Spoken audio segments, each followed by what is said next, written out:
Good morning, good evening, and to some, good night. It is another silent night, and I am suffering from the restlessness of it all, the stillness in the air, the sleeplessness, and I'm left to wonder about the madness of it all. And I can't help but recollect the discussion of last time. The idea that can we ever really escape it all? Here we are, spiraling in the not knowing, scrambling to get out. And I can't help but think of our education system when I think of that. This idea of, the teacher teaching the student about subjects that we presume are correct and true, things that we go, oh, these are just known facts, but they're taught by people or almost generations of practices that we've come to accept as, oh, this is the way to do it, this is the way that society runs, this is the way that has to be, because it's the way that's always been. And we get this idea that knowledge is limited by those who retell it, who replay it. Well, if the previous generation knew less than us, but they're the ones teaching us, what does that say about the coming forth society?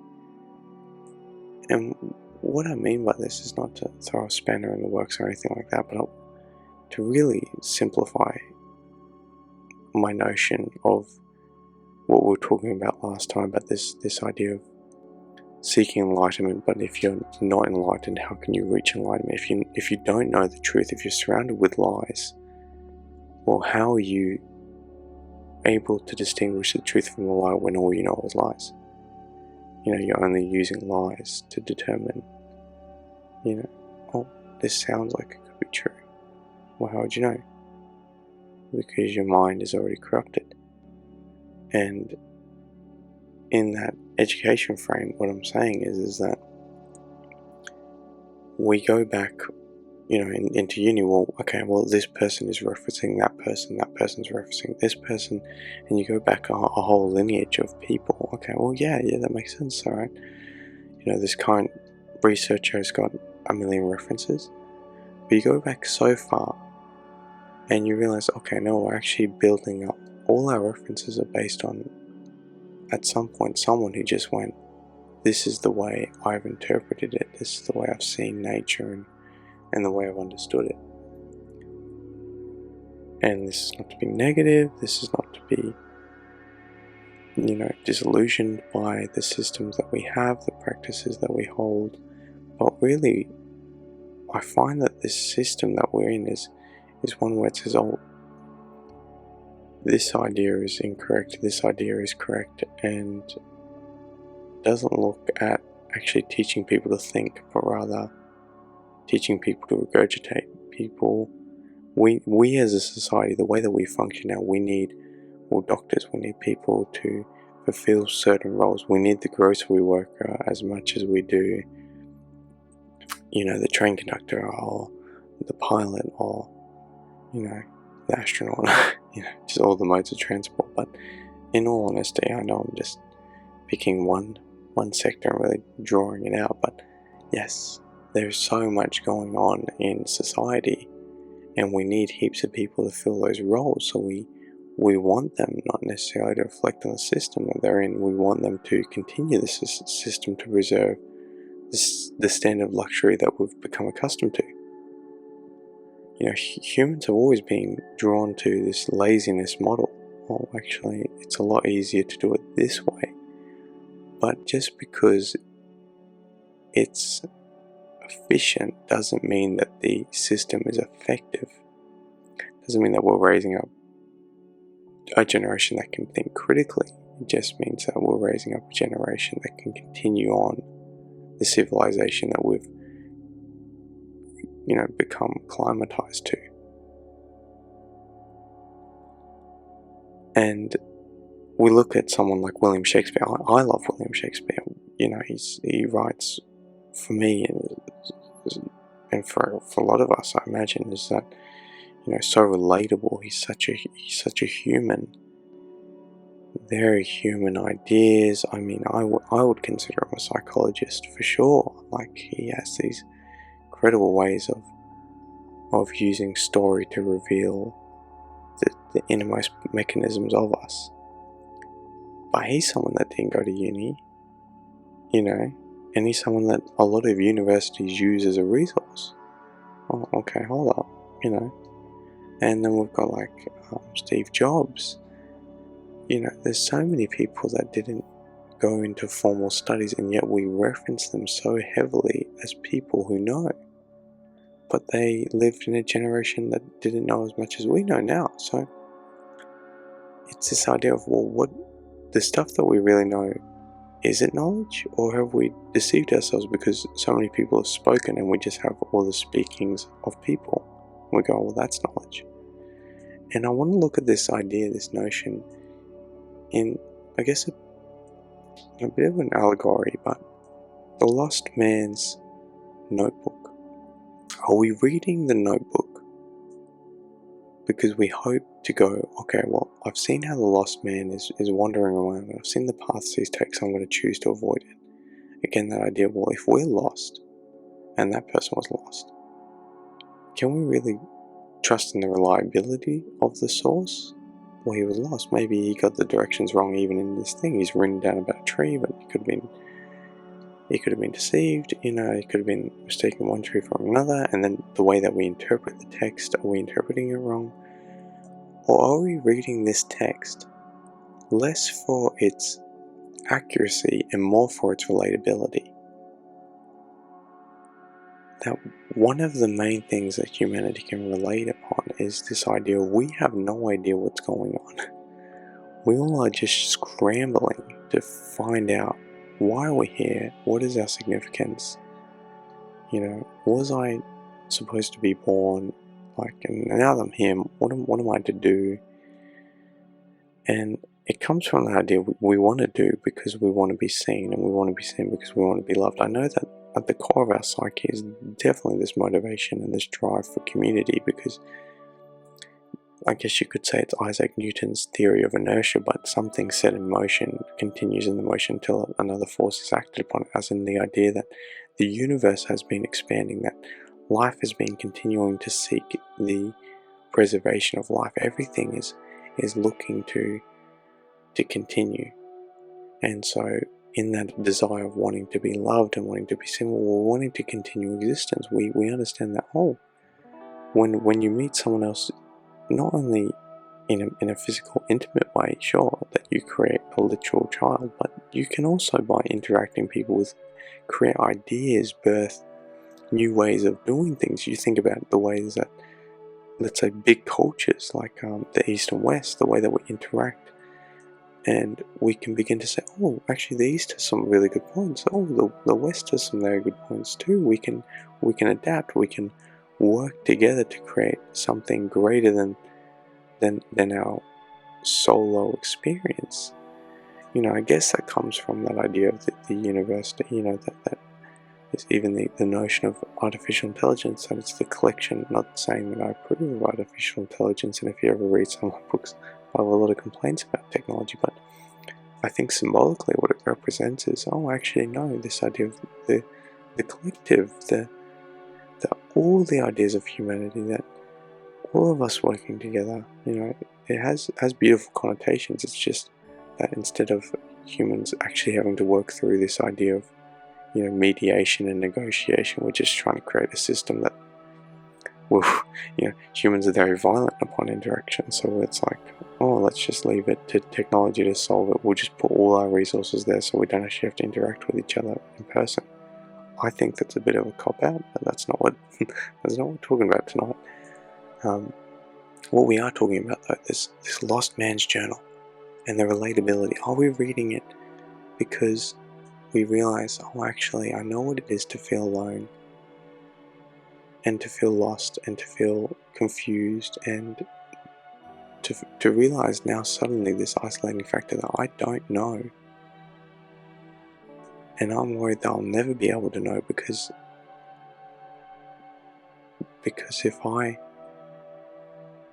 if I seek the truth, I have to trust that I don't know. But then I'm trusting my judgment to be able to discern what is worthy to know. And you're coming from a tainted mindset already. You're coming from a back end. And so what we have here in this next part of it is, okay, are we really reading this person now to realize that we're not so alienated in our isolation? And I know that, it's like these two similar words, I'm putting them together, but in all seriousness, this idea of that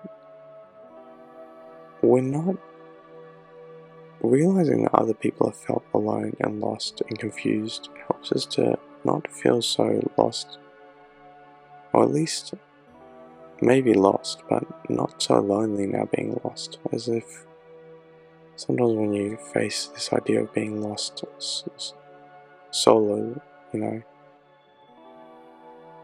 or solitarily, you feel more like, oh no, now I'm lost and everybody knows the way and I'm just the ignorant, silly one. And there comes a time in a youth's life, this crushing realization, halting and hauntingly, really. It's kind of a funny one, but it's true, and all children go through it when they realize, oh my gosh, the person who's been teaching me everything that I know, my parents, don't know everything. And that's terrifying. That's really scary. And that there's actually a limitation to what they know. And it's now like, where do I go from there? And should I have trusted everything they said? Are they all wrong? Are we all part of this idea that we've, sometimes we tell our children lies, or the people in our lives lies. Maybe nice lies, maybe bad lies, whatever. And it comes from this idea of we know the truth, and so we're telling them. Sometimes people laugh, the winking, the winking and the smiling and the tongue in cheek, like, oh, I'm telling them something that's clearly false, and it becomes humorous that I know the truth, but they don't, and it becomes a bit of a power play. But at the same time, oh, actually, are you being hoodwinked too? Is someone else laughing because they told you this thing?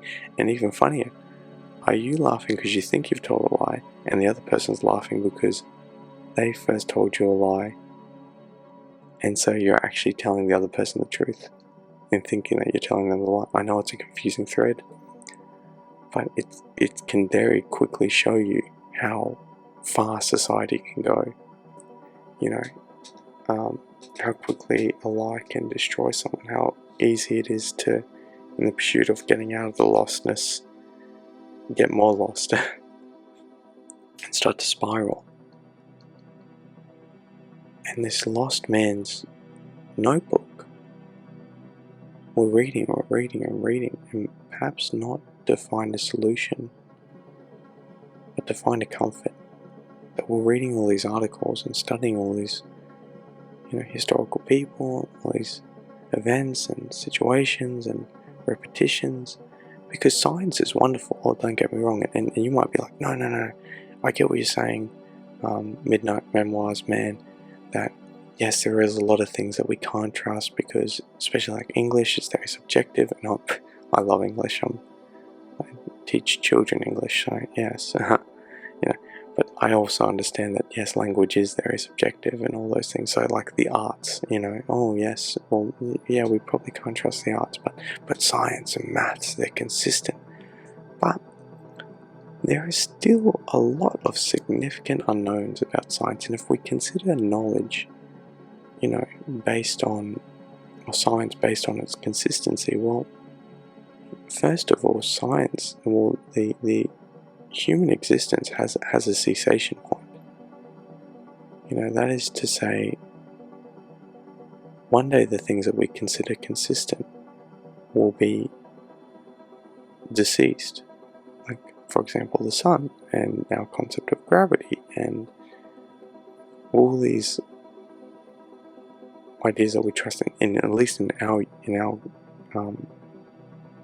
little solar system. I get that gravity as a whole will not collapse, but if there's no consciousness to observe it, then the very systems that we've built up to be dependable and reliable and this idea of truth, well, they have an expiration date.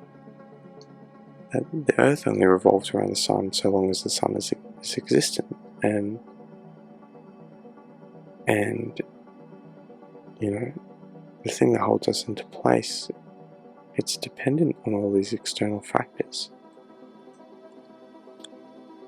A lot of the way we interpret our world is limited to the surroundings. It's not the objective total view.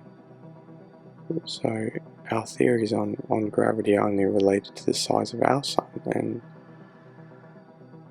and to I obviously get that, yes, there are equations that account for different sizes, masses, and how it impacts. I'm not saying that. I'm not trying to get you lost into the specifics, because I know that people are very much like, no, there is actually all that.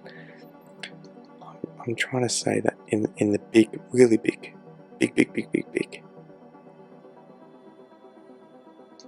there are still so many unknowns and so many inconsistencies, or at least there will be so many inconsistencies as we, as they say that we're going to expand, and the lights are going to start to die out so that we can't reach the next galaxy, type of that stuff.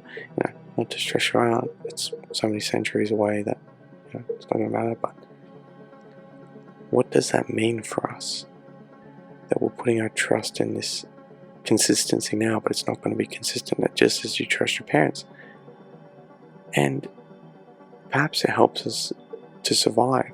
And that's what I was saying, is the difference is perhaps we're not reading the notebook for its accuracy, or that we believe that this notebook is written by this lost man is actually going to get us out. That we can actually discern, okay, well, if this lost man is in this, that we're going to be able to figure out the way based on the lie. I think you can. I think that's, it's a whole different episode, but I think there is a way, there's a method of using, you can use a lie to find the truth. But I'm just saying it's very tricky, and it's like, well, yes, very, very, very tricky, and very subjective, and very, yeah, how can you even determine whether someone, they might have heard the truth, but whether they've accepted it, whether they've applied it accurately, or there's also so many other variables that, yes, I'm sorry. But the notebook, the lost man's notebook, that actually holds relevancy to us, and we feel connected to that, and we go, actually, even the concept of lost has connotations that there's a destination. That life isn't just happening right now. And I think where I'm going with this, and forgive me that it's been so confusing, forgive me that it's been such a wild ride. You're probably like, oh my gosh, I feel like this lost man, I feel like I'm lost in what the heck is this person saying. But Matsuo Basho writes, lying down in a summer room, I watched the clouds go by.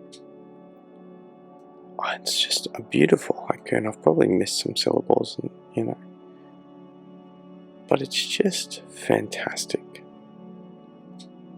Why? Because the want for the eternal summer,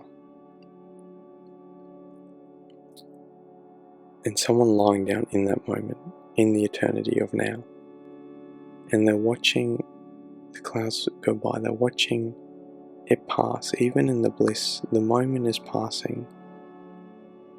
And even in the suffering, the moment is passing. Everything is continually in motion.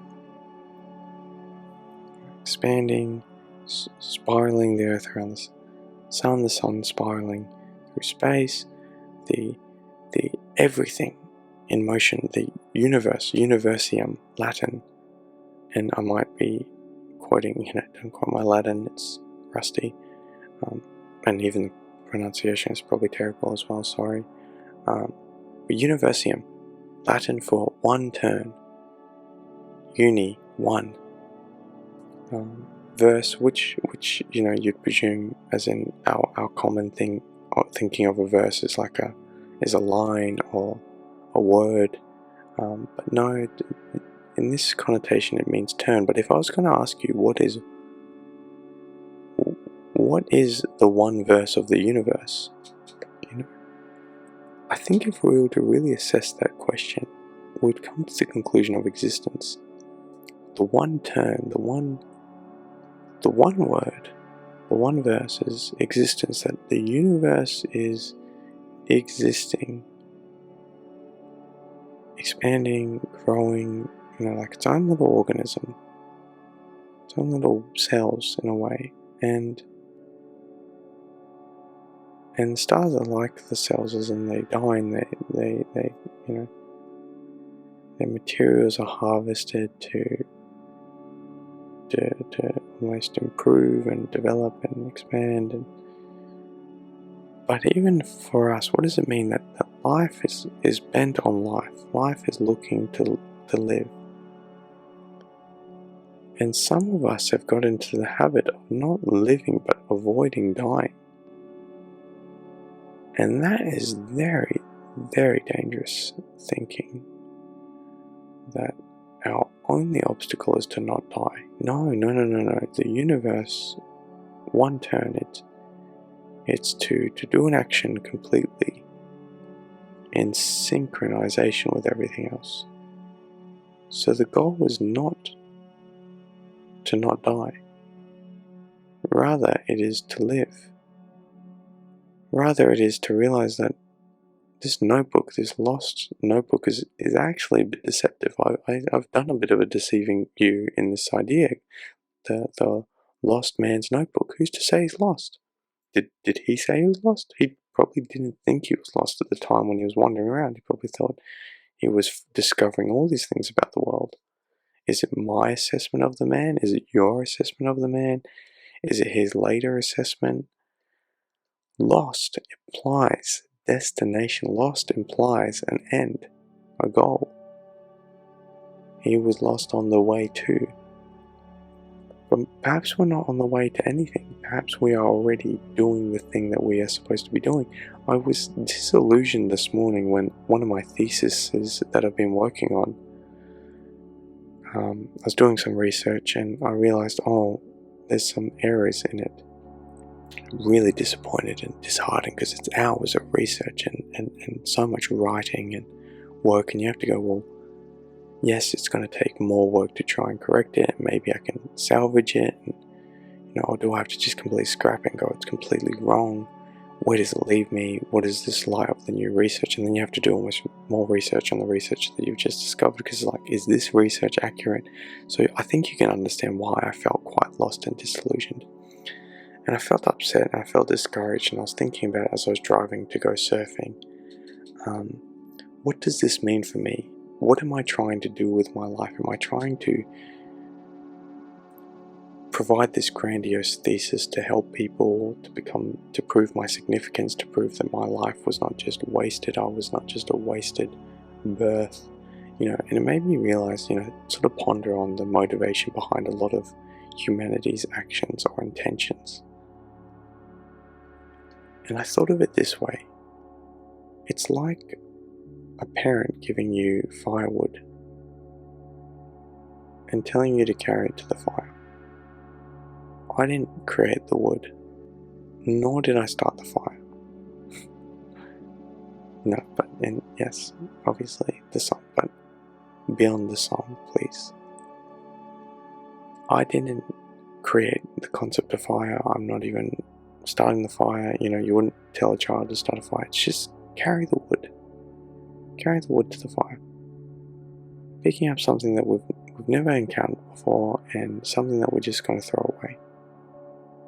But for this moment, our life has significance in doing the activity that the parent asked us to do. As in to say to do something productive, and it can be so minuscule that no one ever notices it. But the universium, the one turn, that existence, the one verse, existence, that if you undertake any action that leads to the development of life, that is in alignment with that turn. That is in alignment with the goal, that you are not lost, that you are here right now. This is it. You're in that room watching the clouds go by. Life is in motion. Life is happening right now. You are existing right now. That we keep seeking and searching and running about, and and of course I will. I can't help it. I'm going to keep writing theses. I'm sorry. Telling you something, but I'm also an addict to the education system. I work in the education system. I love teaching people. It's my passion. But I also understand there's a limitation to my teachings, and I really need to be cautious about the ideas that I teach. I don't want you thinking, oh, is this completely factual? I'm wanting you to. I created this channel because I wanted you to bond with me in those times when you're up at night and you can't sleep. But this is to be something relatable, not necessarily something that's factual. And it might be, incredible if it is, perhaps mistakenly relatable. It's supposed to be something to ponder on, not to just blindly hear it. It's to be reflective, introspective. It's this action that I was telling you about, existing, correlating together, feeding each other, working with each other. When people say leave a comment, I don't think it's leave a comment because whatever. It's leave a comment because I want to interact with you. How'd you find this? Let's work together. Let's create something beautiful. Humanity, existence, life. Working together, working with the soil to produce the tree, the fruit. I know it's a bit symbolic, and perhaps archaic, but this idea of working together, and I talked about surfing before, but the surfer works with the wave, not against it. If he works against the wave, he's going to get toppled over. But when he works with the wave, when he paddles with it, it's something. He doesn't create the wave. He merely submits to it. You don't create the firewood. You don't create the fire. You just work with the process. You're not lost. Perhaps you're just here now.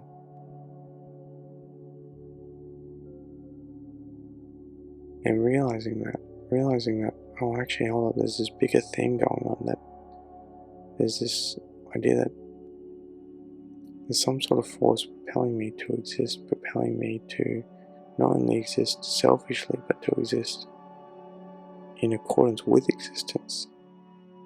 I'm not separate from all these things. I'm not separate from my humanity, And like I told you about reading that notebook, realizing that, oh, actually this person feels lost too. Maybe helping them realize that they're not lost, but that we're found with each other. I'm not so lonely because I have you, and you're not so lonely because you have me. It's working together, not working against each other, and that's the unfortunate part of the mistranslation of Charles Darwin's survival of the fittest. It's actually survival of the adaptable. The idea of adapting, working together, working with your environment, not working against it. Because survival of the fittest almost definitely ensures the future to the next generation. That you'll always be overthrown by the youngest, of course, because they're going to be the fittest. That no matter how hard you try to be the strongest, you'll never be the strongest, because even while you're trying, you're actually growing weaker with age. And definitely there's a period where you genuinely do get stronger. I understand that biologically, but I mean, like, as in, there is a point that you're going to be at your peak, and then even when you reach your peak, it's going to start to decrease. But this survival of the adaptable is, I don't need to be the strongest. I don't even need to be strong.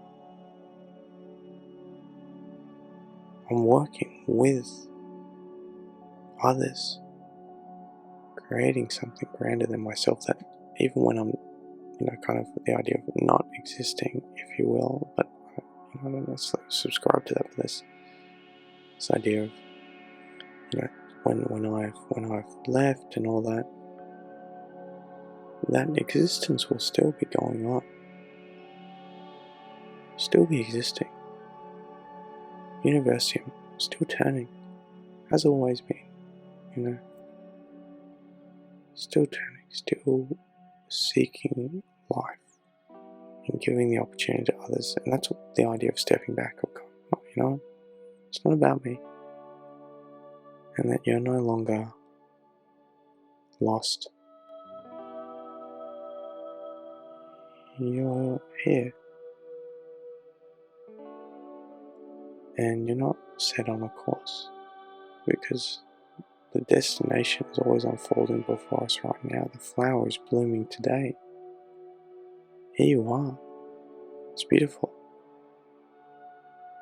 Stop looking for the next place, because always running to the next place shows discontent. And if you're not content here, you'll never be content anywhere. You might as well be nowhere. That's when you're lost. But the people who realize they're not lost are the ones that go, this place is as good as any other place, and I'm going to make a life here. The clouds are passing by here. The idea is not to return home, rather to make home wherever you land. To make the strangers around you your family. That's the idea of community. And I don't know if we're settlers. I think we're voyagers, and we're voyaging. Even the sun is traveling through space. We're voyaging, and we bring along the people with us. And some people don't want to come, and we adapt, and we find new people, and we still love the old ones for sure. But we just go, okay, well, this is a new season. That everything's still in motion, that life is happening here now, that we're not lost because the destination is here. Each moment is its own success.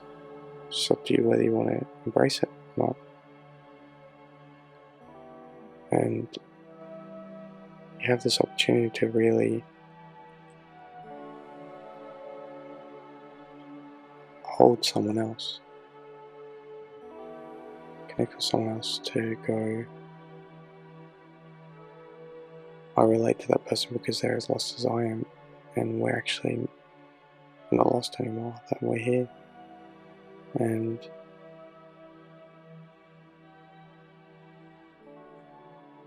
that the idea is not to seek life and avoid death, but rather to make life where there potentially is death. Change the environment that you're in, to adapt to it, to go, okay, these are strangers today, but they could be friends tomorrow. Maybe this is even my enemy, but if you kill an enemy, you also slay a potential friend. But if you make friends with your enemies, the world is yours. If you have a character that's just always making friends, the whole world opens up. When you have enemies, it's all restricted. I can't go there because I know that person, and we have, a bad relationship. We ended on bad terms. When you have good terms, it's like people will go, hey, come to my house, eat dinner, free meal, fantastic. And you offered the same, hey, come to my house, free meal, good company. Brilliant night. It's happening right now. You can choose to make this life. It's not going to stop the clouds moving. You can choose to embrace it. The universe is still turning, regardless of you being part of it or not. But you can tonight say, you know what, actually, this stranger's got a point.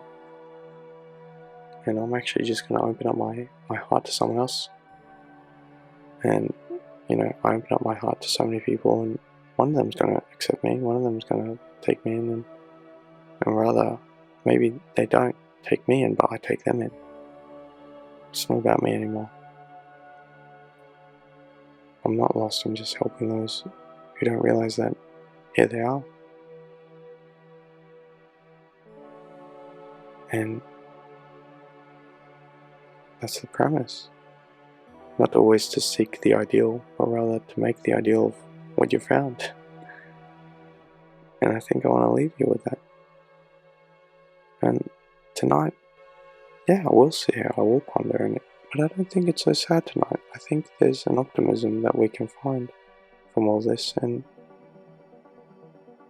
I think as you drift to sleep, or perhaps you're waking up, I just want to say, go and make life, wherever you are. Laugh, reach out, shout someone. Everyone wants to be shouted something. Everybody wants someone else to buy them food or water or whatever, but no, you go do it.